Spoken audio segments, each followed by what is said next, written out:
coming up. From the Northeast Live studios in Guwahati, Point of View with Wasbir Hussain.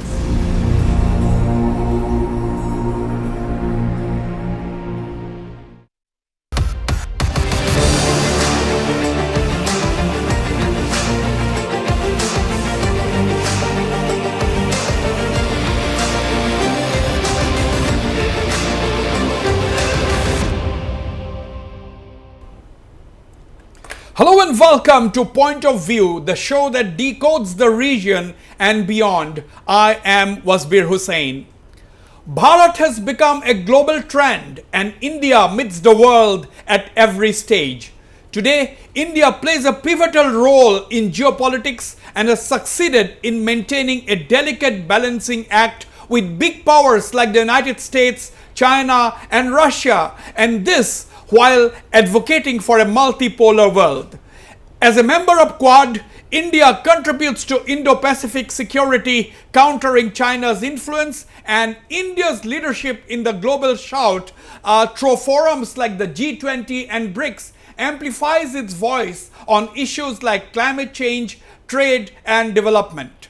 Some of the questions to ask is whether India's global stature is growing because it has emerged as the world's fastest growing major economy and is projected to be the third largest economy by 2028 or 2030, or whether it is India's robust leadership under Prime Minister Narendra Modi and his team that is responsible for India to be taken seriously by the international community. Also, whether it is India's military prowess as demonstrated by the recent battering of Pakistan that has made the world sit up and take notice.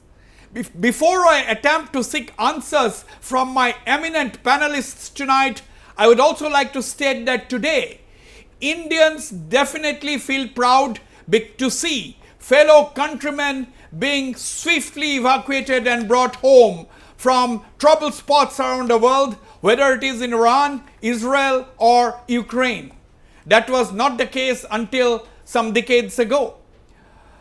Joining me tonight from Toronto is Ambassador Rajiv Bhatia. In the studio with me, I have Lieutenant General Rana Pratap Kalita, former General Officer Commanding-in-Chief of the Army's Eastern Command.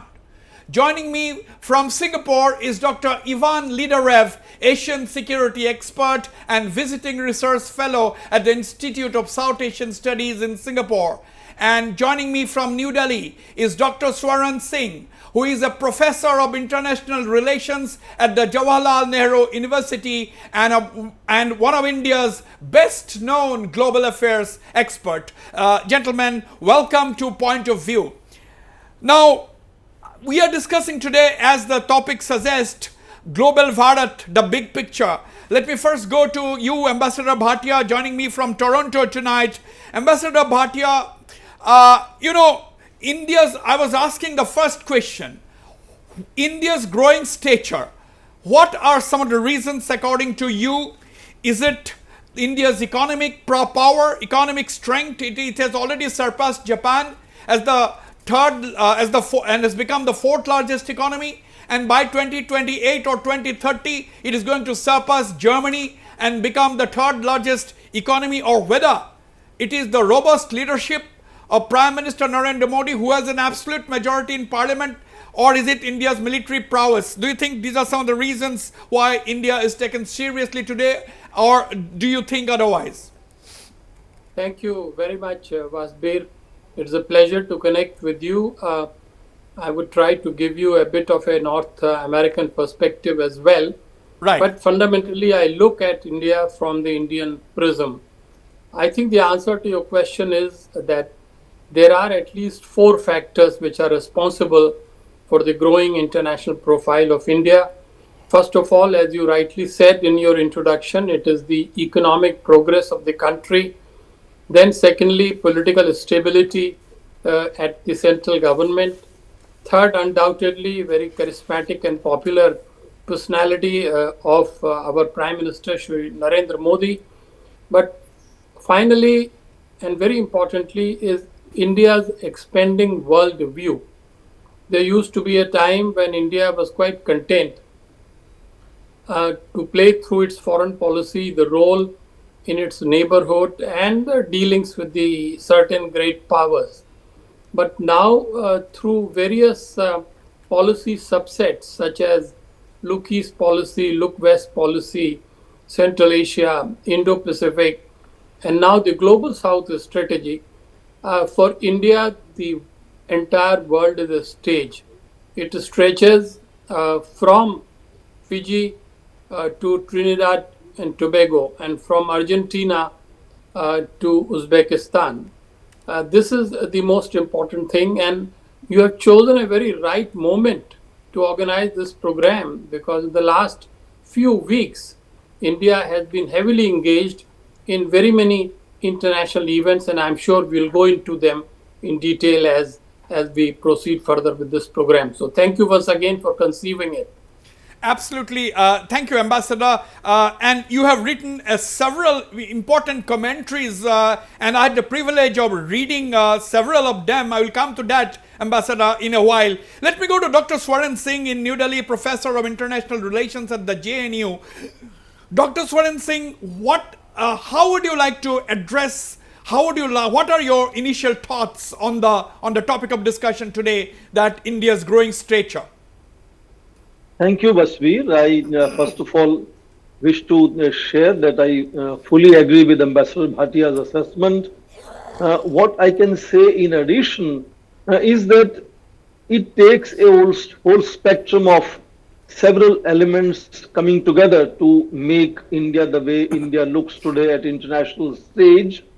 Of course, a very dynamic, proactive leadership of Prime Minister is orchestrating that new India globally in that sense.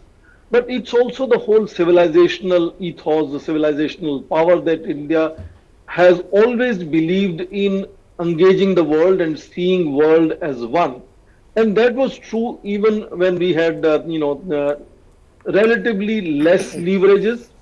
And now, of course, India is the fourth largest economy, a leading hub for technology, and so on, largest democracy, and many things can be put together. On top of it, of course, is the technical and economic power. And how to articulate that at global level has a very different genre now.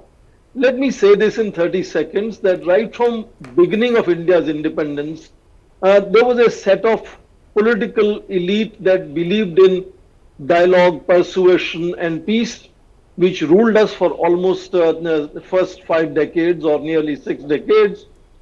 At that time also, there was this other set of political elite that used to talk about India must build nuclear weapon right from 1950s. Now, it so happens that when India emerges as a powerful nation, as a powerful dynamic society, that particular power elite happens to be at the helm today, which is very confident in wielding and using and asserting power. And that makes India a very different India at the global stage, as assertive India that wants to follow its own civilizational perspectives, its own national interest, but engaged with as many countries in as many sectors as possible. And I think that is a combination of several things coming together that makes India very visible. And my last point on this is the unique thing that only Indian Prime Minister has introduced in international relations. Never in history you saw that a leader visiting a foreign land has large number of people chanting his name. This has never happened in any other leader's case. It happens in Prime Minister's case because he constantly engages with community engagement with people of Indian origin and turn them into ambassadors of India in that sense. And that is very unique way of presenting India at the global stage. And I think that is something that has really made the world look around and see India as a completely different and very, very persuasive and powerful country today. Absolutely. That is what Professor Swaran Singh was saying. The chant, Modi, Modi. Let's listen in before I go to General.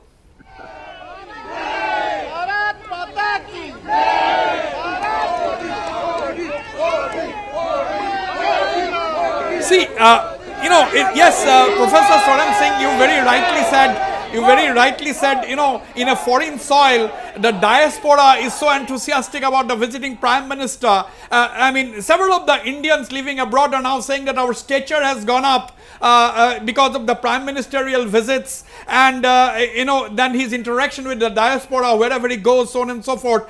I will go to Ivan last, because he will be giving us a foreign perspective or an Asian perspective. But before coming to you, Ivan, let me turn to General R.P. Kalita, Army Commander of the Eastern Command. Until recently, he's a military man, but let's hear his perspective. I had also raised the question, General, whether apart from the leadership of Prime Minister, apart from India's economic strength, is it India's military prowess also that is responsible for India being taken note of and taken seriously by the global community today?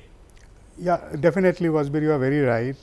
Firstly, I would like to say that I agree with what Ambassador Bhatia and Professor Swaran Singh had mentioned about the reasons which enabled India to arrive at the global scenario. But I would also like to state that a couple of more reasons. Firstly, geography itself gives India immense advantage because of the nature of its location in the Indo-Pacific gives us immense importance in the trade route of the whole world.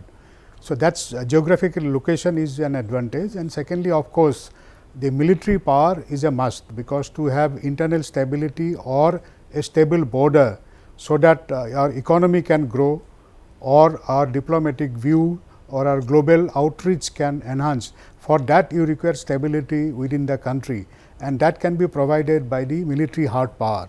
So, something which has been displayed and substantiated during Operation Sindoor, and which I think the whole world has taken note of. So, that is something which is very, very essential. And alongside that hard power, I also feel that soft power, which India has immense potential and which has been leveraged in number of occasions, that is another thing which enables India to re-establish its position in the global arena. Absolutely, absolutely. Now, Dr. Ivan Liderev, sitting in Singapore, what are some of the thoughts that cross your mind? How do you look at India? How do you look at India's how is India being looked upon by the global community? What are your thoughts as somebody who is sitting outside the country, outside the subcontinent? Well, first, thank you so much for having me on the show. It's a pleasure being together with such very impressive speakers. I think that India is, generally speaking, seen very positively internationally. It's seen as a rising great power, as a rising developing country. Impressively, a country which is both a very close partner of the West, but also a very important voice for the global South. And I think that this is a very important balance that India has been able to make over the years. And looking at the different factors which have led to India's rise, of course, we discussed some of the hardware factors. India's growing economy, its military might, these are very important things. But I think it's also important to look at the software part of it. For example, India's very skillful diplomacy, its ability to balance between different blocs. It's member of Quad on one hand, it's member of SCO and BRICS on the other. This is a very big achievement, very difficult balancing act, especially in the last couple of months, by the way. And then India also has been able very successfully to craft a narrative about its own rise. The rise of a developing country which is democratic, which is also a voice of the global South. That's a very, very big thing, I think, for India. Also, I think that, of course, there is the issue of leadership, kind of a strong, very predictable leadership, which increases India's weight on the international stage. I'm sure we're going to discuss this more during the discussion. But I think also another very important thing that we should not forget is also the fact that India has been able to deal with many of its great internal security weaknesses. Think about the Kashmiri insurgency, which was Pakistan supported. Think about, for example, the Khalistani insurgency in Punjab for many decades. Think about the Maoists, who are now on their last legs pretty much. In many ways, India has been able very successfully to deal with these internal security challenges. And this increases India's image as a kind of a successful, stable country. And finally, in terms of software, I think it's also very important to think of India's diaspora. And I think Professor Swaran Singh mentioned this. India doesn't have yet a lobby internationally, but has a huge diaspora, which it has been able to mobilize. And I think that this diaspora increases India's soft power. It creates a very positive narrative about India and Indians. And very critically, I think this diaspora also has a very big impact on India's hard power. Right. Because it kind of attracts business and helps India develop both economically, politically, and militarily in many ways. Absolutely, absolutely. Now, let me turn once again to Ambassador Bhatia. Ambassador, India pursues a multi-alignment policy. It has a delicate balancing act dealing with the United States, China, the Russia, and so on. And it has a global strategic partnership with the United States.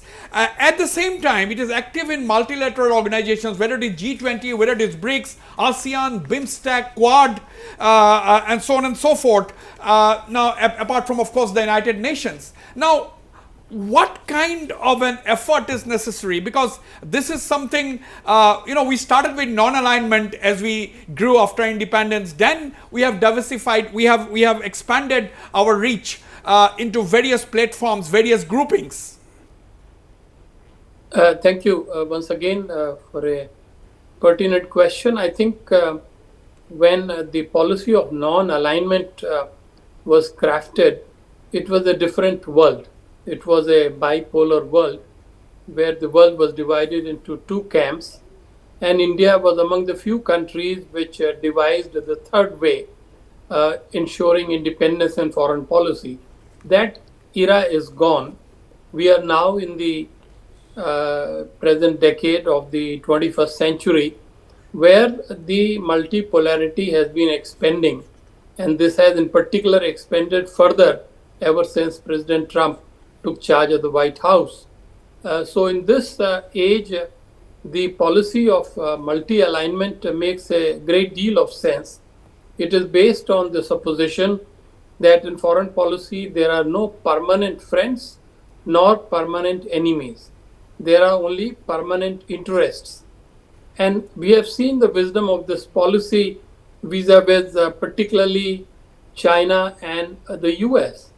For the past 20 years, our relationship with US has been very strong, and yet in the last few months, new tensions have emerged, which necessitate for India to remain flexible with the other side. And as a result, you have seen India is building and working on gradually the resetting of relationship with China. So in a way, the wisdom of multi-alignment is very clearly established. But the last point I would like to make is that in this context, the focus on the global south is something very significant. This began, I think, during India's presidency of G20, and it has reached its zenith so far at the recent BRICS summit. You remember what President Lula said. Yeah. He said that BRICS is the heir to the non-aligned movement. So in a way, there is a continuation but adaptation because of the changes of the time. Because India's leadership in the global south today, Ambassador, is very, very important, because one of the critical issues that faces us today is climate change and, of course, debt relief. These are the two critical issues. We will deal a little bit with that with you, Ambassador. Let me once again quickly turn to Professor Swaran Singh. Professor, the Prime Minister's recent visit to Brazil, I look at it as a very, very significant step, because both India and Brazil are working together for a permanent membership, for a permanent seat in the United Nations, permanent membership of the UN Security Council. How do you look at it? Because do you think that is something which will make everything complete if India gets a permanent membership of the UN Security Council? I may disappoint you, Basveer, on this, because I have slightly a very different view on that subject. Right. I think India outside UN Security Council puts the onus on UN Security Council. If UN Security Council wants to be reflective and representative of the world we live in and be effective in its implementation of various resolutions it passes, it is now incumbent upon UN Security Council to make sure countries like India or Brazil are made part of UN Security Council on permanent basis. In fact, India's credibility, I even dare say, being outside United Nations Security Council is perhaps much more than in case India becomes member of UN Security Council, where it may be under pressure to either take sides. There are already divisions in UN Security Council Permanent P5, China, Russia on one side, UK, France and United States on other. India may be pushed to take sides. So India is right now not facing that kind of a situation. But let me also underline that the BRICS summit in Rio de Janeiro, because President Vladimir Putin and President Xi Jinping did not show up there, brought enormous focus and I think expectation from India's Prime Minister being there. And of course, India is going to be, seen as an important country as guiding consensus in that. BRICS is also now being called the other G20 because now they have 10 members and another 10 partner nations. Of course, another 20 want to join it as well. Yeah. So the aspiration of several nations to bring credibility to BRICS makes India's participation in BRICS very interesting. I want to make a point that India is seen today as voice of sanity, both in groupings like BRICS, where you have China and Russia. Preponderance of their views are always visible there. They want to focus on de-dollarization. Likewise, India is also voice of sanity in quadrilateral security framework, where we often hear voices which are anti-China in that sense, focusing on containment of China. So it's a balancing thing. And allow me, Basveer, to just make one quick point on the military power of India. And I hope General Kalita will agree with me. India today has between 4th or 5th largest defense budget in the world, also one of the largest militaries, nuclear weapons state, very potent armed forces. But the legitimacy, respect and power of India's military that comes to India's stature is because of two reasons. One, look at your periphery, your neighborhood from Pakistan in west to Thailand in the east, the way militaries have behaved in these countries. Indian military has continued to be extremely professional, ensuring primacy of politics in their civil and military relationship. Second point, it is not the power of Indian military which impresses the world, it is the restraint of Indian armed forces. Absolutely. You look at what Russia is doing in Ukraine for 4+ years, what now Israel is doing in Gaza for more than a year. India's Operation Sindoor was very precise. In fact, we went to start that saying that we are willing to stop it as soon as our objectives are filled. In fact, that presents an example how to use your armed forces in a very precise fashion. And I think that brings greater credibility to India as a nation which can command its military and use it to just exactly fulfill political objectives. And not go out of control the way things are happening in some other countries where militaries are really going berserk and they have their own pressure. Pakistan is another example. Field Marshal now, Asim Munir, is the way he's leading the country. So Absolutely. I think that power of Indian military brings enormous prestige to India as a nation. And that I think needs salutations to Indian Armed Forces. Absolutely, absolutely. I cannot agree with you more, Dr. Swaran Singh. As I asked you to my first question about the United Nations, I think that the UN that needs to initiate reforms. It's time for the United Nations to initiate certain reforms and accommodate the views of countries which they have sort of tried to little bit keep away from so long. Let me come to General Kalita before I once again go to Ivan and then go to Ambassador Bhatia. General Kalita, what Dr. Swaran Singh said, we saw how the militaries in the neighboring countries are behaving. Like it is Asim Munir, the field marshal, quote unquote, the so-called field marshal, who went to the US and represented his country instead of their prime minister. Such kind of a thing is something which cannot be unheard of in India. Yeah, right. That's absolutely right, because as a nation, we have got very strong democratic values imbibed in ourselves, enshrined in the whole country. And the armed forces, which one of the main instrument of national power of the country, respects those democratic values, and being an extremely professional army, it listens to the higher defense organizational structure that is laid out, which takes those important decisions. These are all consultative processes through which important decisions are taken, of which the Indian Armed Forces is also part of. So, unlike in our neighborhood, where armed forces have very frequently usurped power by various coup or something like that, we see a very professional approach of the Indian Armed Forces.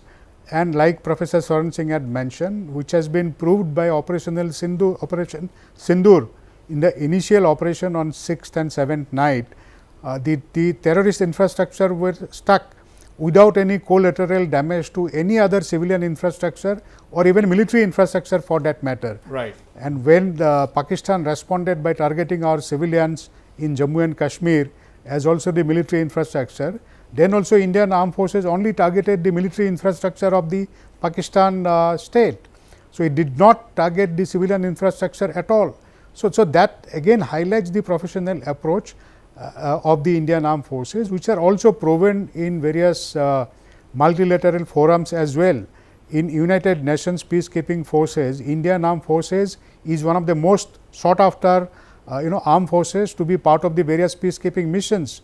That is proven by the high percentage of the Indian peacekeepers as part of the UN missions. And secondly, we have joint training with most of the armies now, right from USA, French, and even our third world countries with everybody. Right. So, all these prove on the respect which the world has for the professionalism of the Indian Armed Forces. Right, Ambassador Bhatia, what kind of weight or what kind of importance do you give to soft power projection? Whether it is cultural diplomacy, whether it is humanitarian aid and development, leadership in digital transformation. Because India's digital steps, like for example the UPI, the way we make our payments today, that has been adopted by several countries in the world today. So, what kind of a weightage do you give to this to this soft power approach? I think soft power is important, and I think if it is combined with hard power, then it becomes smart power. So India is fully cognizant of the need to, on the one hand, keep itself militarily and from the viewpoint of economy strong, but at the same time make full use of its soft power which it has as a 5,000-year-old civilizational state. And I think I can say with full conviction that in the recent unparalleled diplomatic odyssey of Prime Minister Modi to 2 continents, 5 countries, 6 cities in 8 days, we saw the full display of India's soft power. We keep talking about public diplomacy, economic diplomacy, cultural diplomacy, digital diplomacy, and diaspora diplomacy. All these strands were woven well into the way astutely the Prime Minister's visit was planned. At the same time, Wasbir, I think it's very important also, and I'm sure you'll come later, it is not hunky-dory and milk and honey for India's foreign policy. There are challenges, and we saw them at BRICS and elsewhere, but we will touch them as and when you are ready. Thank you. Absolutely, we'll definitely talk about the challenges. That is extremely important for an objective discussion. Let me go to Ivan Lidorev, Dr. Ivan Lidorev. As Ambassador Bhatia was saying, I was asking the question about India's soft power policy, soft power diplomacy. Now the point is, after Operation Sindoor, the India's outreach program comprising elected members of parliament belonging to all the political parties, and where one particular political figure, if I pick from that entire lot, was Mr. Shashi Tharoor, the Congress leader. He's a Congress MP.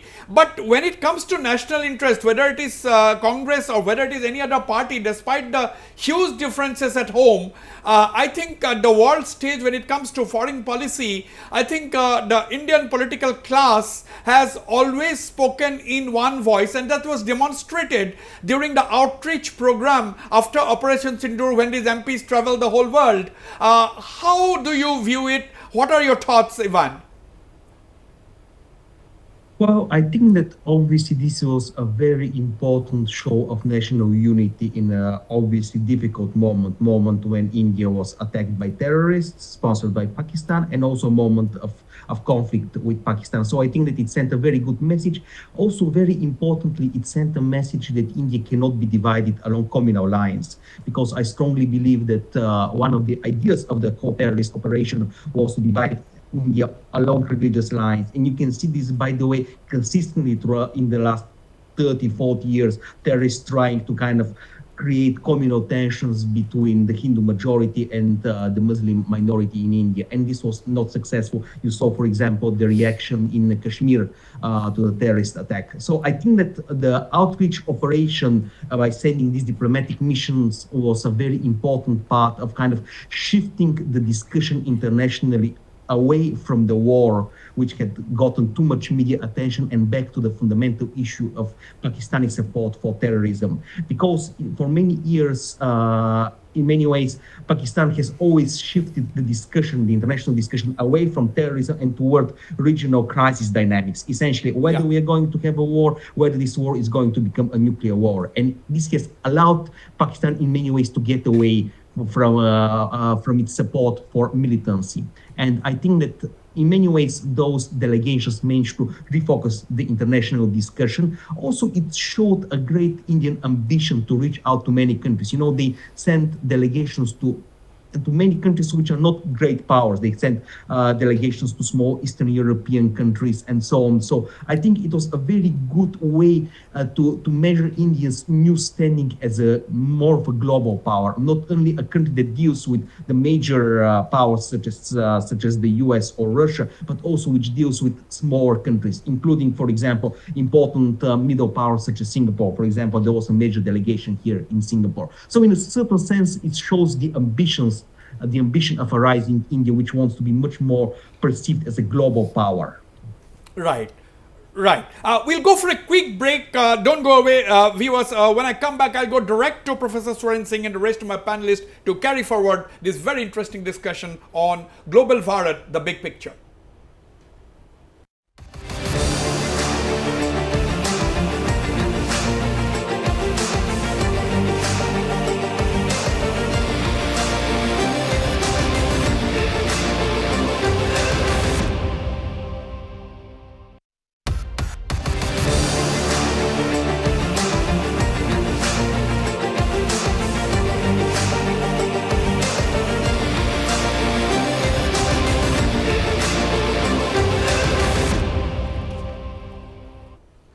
Okay, let me go to Dr. Swaran Singh. Dr. Swaran Singh, do you get a sense? Do you get a sense that India is trying to recalibrate its strategy with China?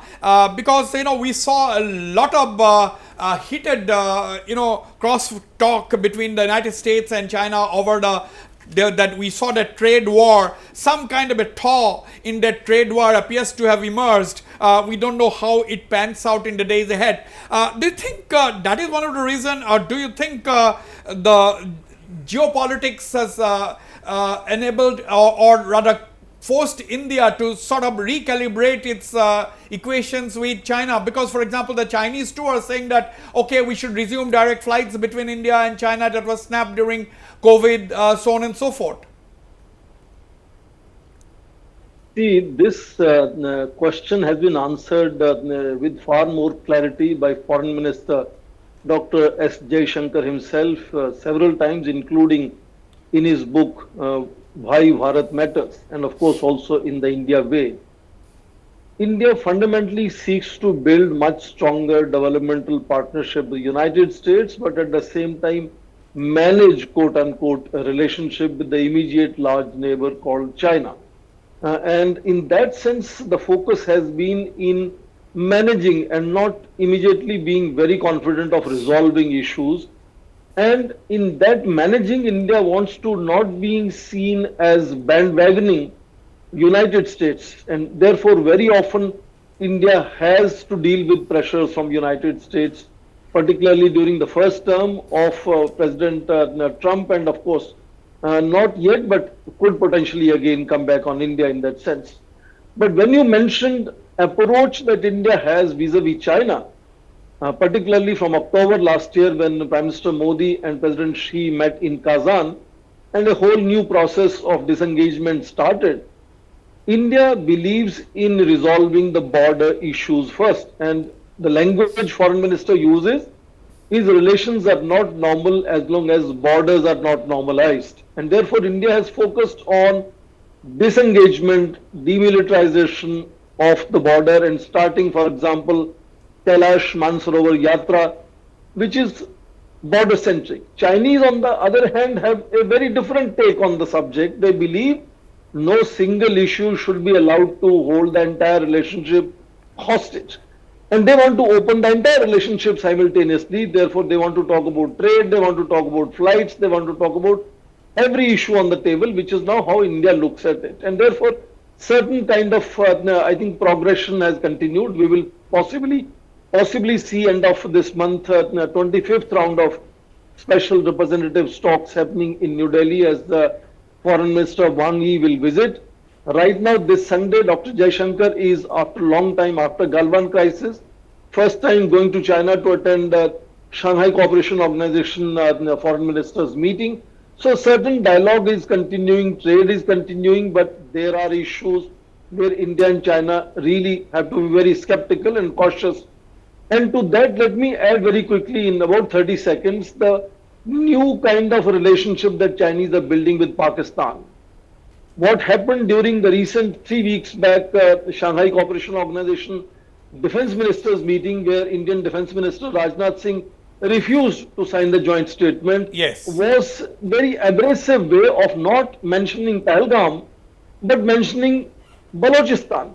And that pandering to Pakistan as its most allied ally, supporting that country during these military confrontation with India, that to me sets a kind of a China-Pakistan axis 2.0, which India will have to be careful in calibrating how to deal with this combination of China and Pakistan.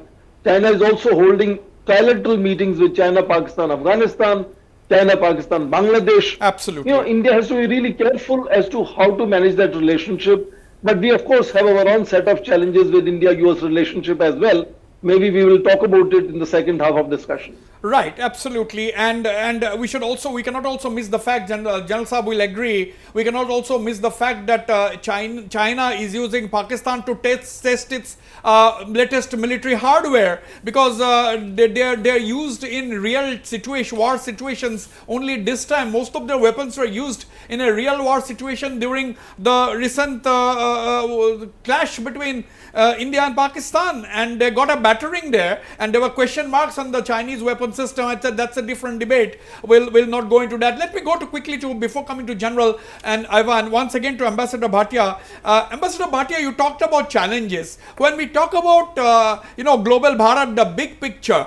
Now, if we look at our neighborhood, big players are at play as far as Bangladesh is concerned. That is Bangladesh has suddenly emerged as the new irritant for India. Okay, we know Pakistanis, we have been dealing with them for a long time. We know the Chinese, we have been dealing with them for a long time. But we have become some sort of a complacent as far as Bangladesh is concerned, and it has emerged as a new irritant, where the Chinese also are playing a big role. They are playing into the thing. And the Americans are also interested in Bangladesh, opening some kind of a corridor, the Rakhine corridor, which there is a division within Bangladesh. How do you look at our neighborhood?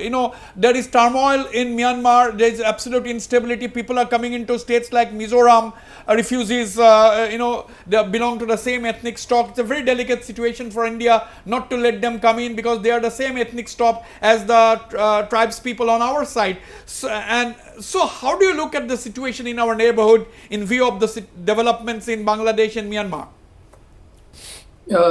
The question of South Asia, our neighborhood, the very first question that comes to one's mind is that there are nothing but challenges.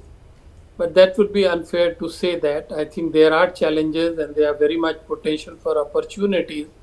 But looking at the eastern rim, it is very clear that India-Bangladesh relations are passing through a very difficult, very delicate phase.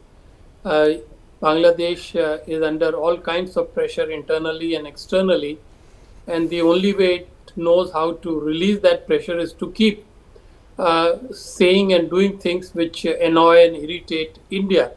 And this comes in the recent memory of how close for the past 15 years our relations with Bangladesh were. You referred to the implications for Myanmar, which is another challenge because Myanmar has also been fully destabilized in the last 4 years after the military coup. This whole business of corridor that you spoke about, it still remains only on paper. It is far from being implemented because, barring one or two parties, nobody seems to agree. You have a situation where India Myanmar borderland is not under the control of the central military government.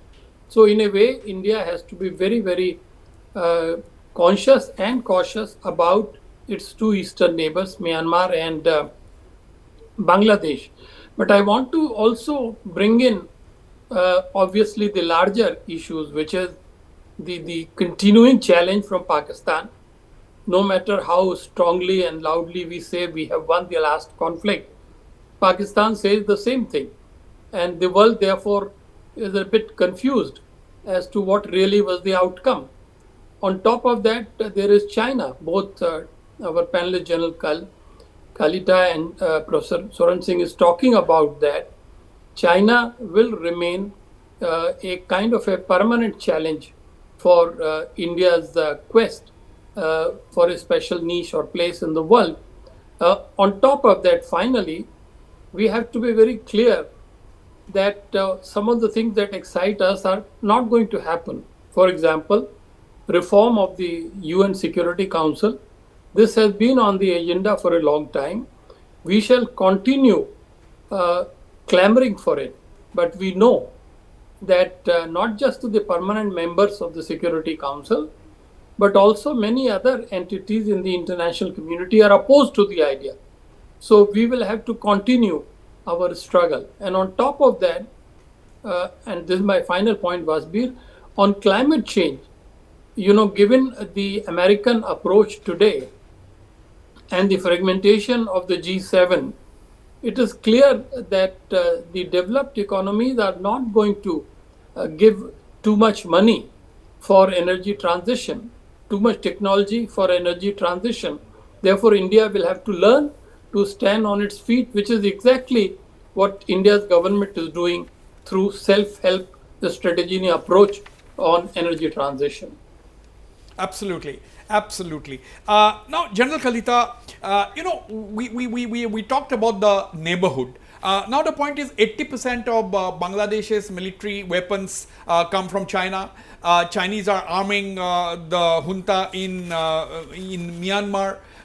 We don't know whether they are also helping some of the anti-junta groups. So it's a very complex kind of a situation. India has a lot of interest because in view of the difficult situation that we are going through with Bangladesh, there was hope earlier that we'll be using the Sitwe port in Myanmar as a bypassing Bangladesh. That is about 110 miles from or kilometers from Aizawl, that is the capital of Mizoram. But that is also not happening because of the disturbed situation in Myanmar.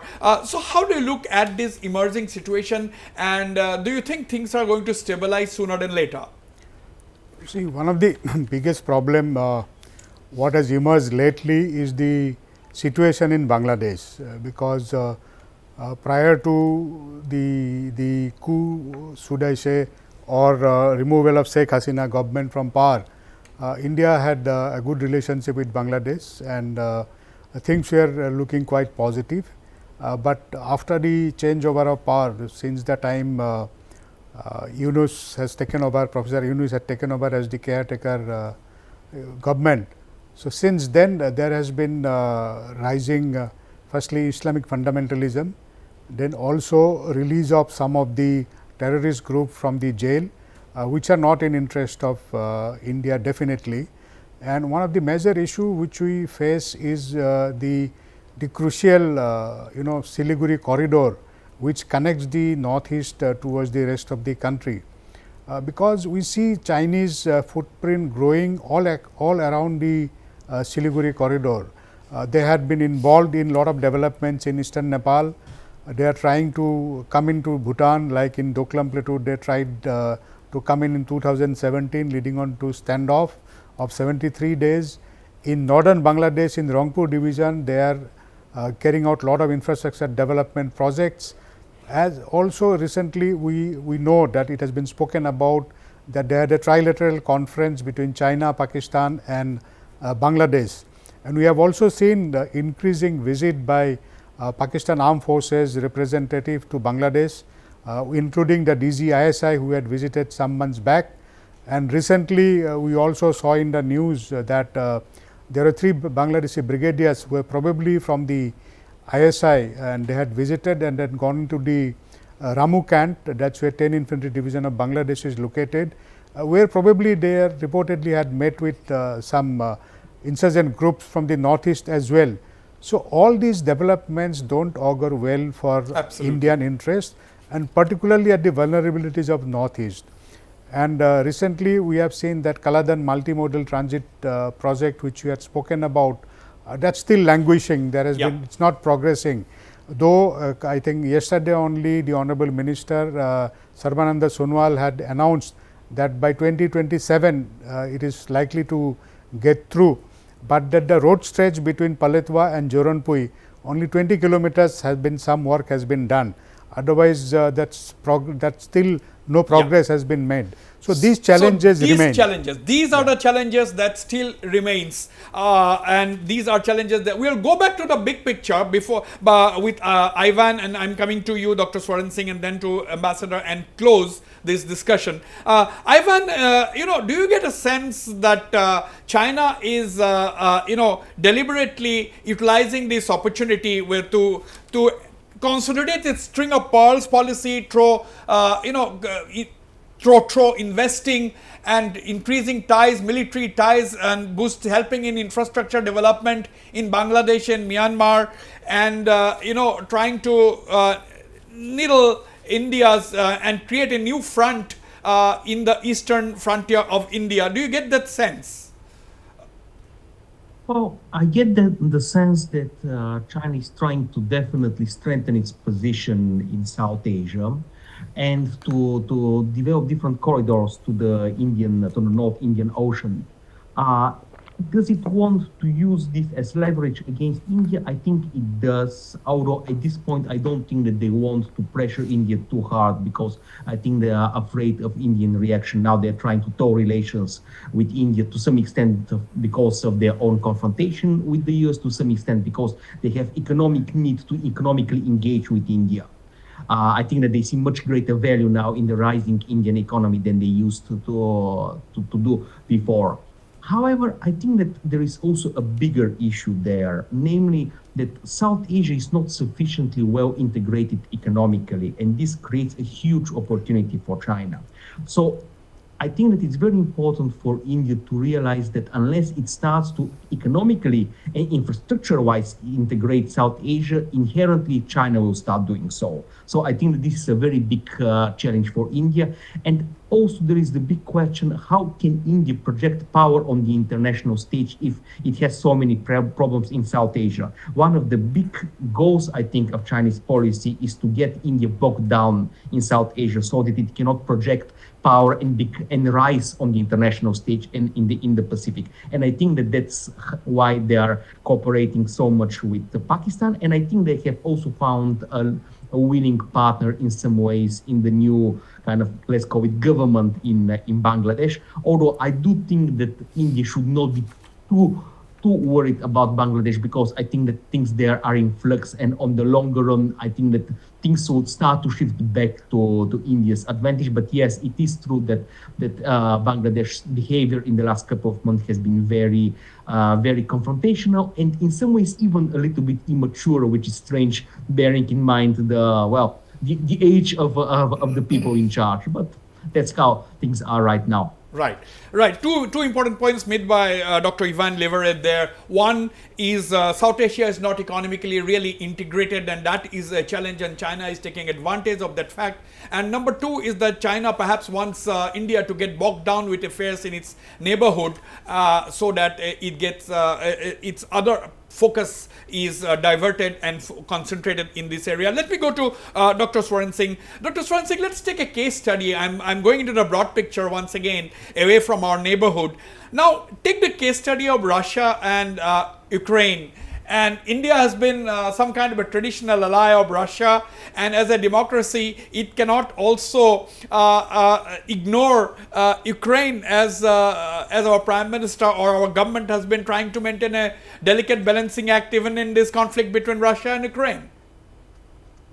Exactly. I think Ukraine to me presents a case study where India has showcased how it can balance between very, very contradictory pulls and pressures. Yeah. Obviously, United States was absolutely unhappy with the fact that India continued and in fact expanded suddenly its oil imports from Russia.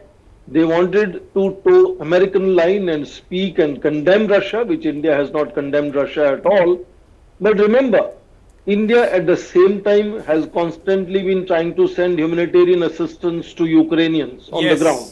Yes. So what India as a policy has clarified to the world is, one, that India focuses much more on the brass tacks in a conflict situation, the way Ukraine and Russia war has been continuing. And India wants to make sure that victims on the ground are given relief as soon as possible, while at the same time working directly, indirectly to ensure that the parties to conflict themselves come to dialogue rather than one side pushing the other. The whole American approach has been equipping Ukraine to fight against Russia. No effort to make peace.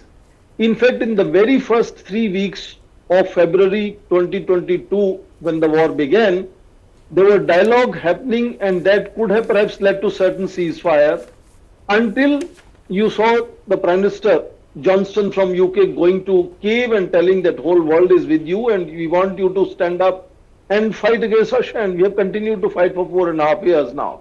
So India's approach has really been clarified, and same is happening, for example, on Israel versus Gaza. India has been sending humanitarian assistance to the Palestinians on the ground, but at the same time saying Israel has a right to ensure its security. So I think that is a fantastic way of how both these cases have given an opportunity to India to ensure what I call a proactive neutrality here, which is not static because India doesn't just stand apart. You have seen Indian Prime Minister constantly pushing, nudging Russian leader again and again, saying this era is not era of war. We should not allow unilateral manipulation of international boundaries. He said, my heart goes out for those people who are receiving the civilians, who are receiving the bombing. And, look at the whole statements after statement, where India has also tried to nudge Russian side. And of course, Angej, you see prime ministers having a bear hug with Zelensky as well. Yes. So effort to make sure the great leaders who are involved in the conflict themselves begin to talk, while at the same time victims on the ground are provided relief without taking any sides in that sense. I think this was a difficult choice for India to make, but India has so far steered very clear and ensured its policy is understood. And I think increasingly both Russia and United States understand India's own interests will guide their policies, and we will not be browbeating either side or bandwagoning either side, in that sense standing for India's own national interests.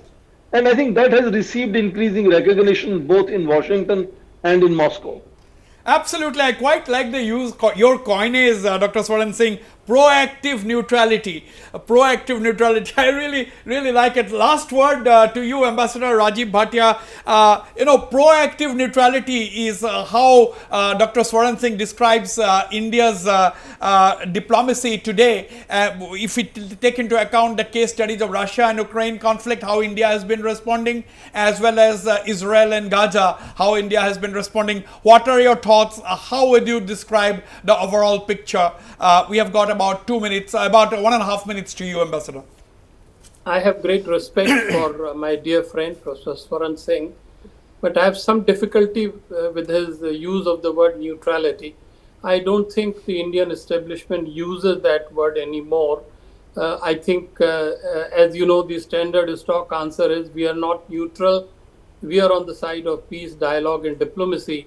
But that apart, the central point I want to make in the end, Wasbir, is that the next 18 months or so are going to be very important for India's diplomacy.